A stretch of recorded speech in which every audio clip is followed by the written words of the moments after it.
For the last 5 years, the real estate sector has generated returns of between 25% and 30% respectively. In Q3 of 2015, the sector contributed about 9% to the GDP. A rapidly growing middle class coupled with urbanization, especially in the suburbs, and improved infrastructural developments are some of the factors owing to increased investments in the sector. According to Cytonn Investments, there is going to be an undersupply of office space this year due to high demand for commercial space as well as current high occupancy levels. The supply might not be much, given that it's just about 1 million actually. The new entry by 2017 will just be 1 million square feet in terms of the undersupply, because the market also responds to the forces of supply and demand. But the 2.5 million square feet include the existing stock.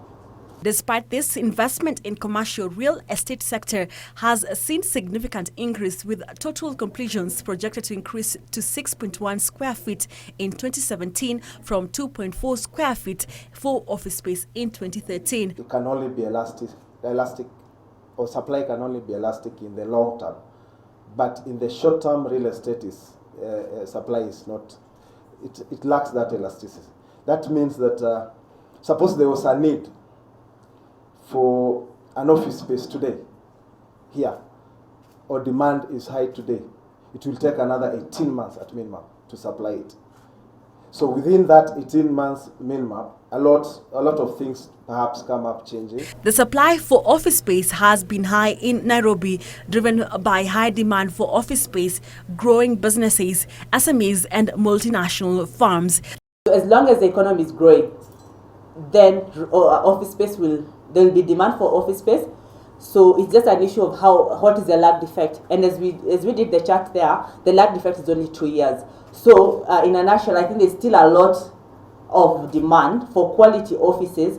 The demand for office space out of the CBD has led to the rising developments in other areas. Gigiri is the best performing market with a yield of 12%, Parklands coming in second with 10%, followed by the CBD and Westlands at 9.3%.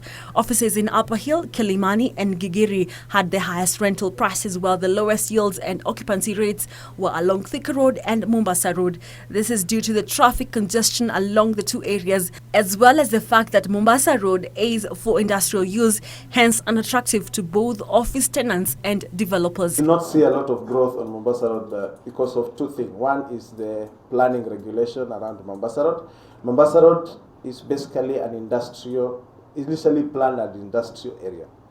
So you do not. Road is basically a dormitory area with basically supposed to serve as a place people sleep.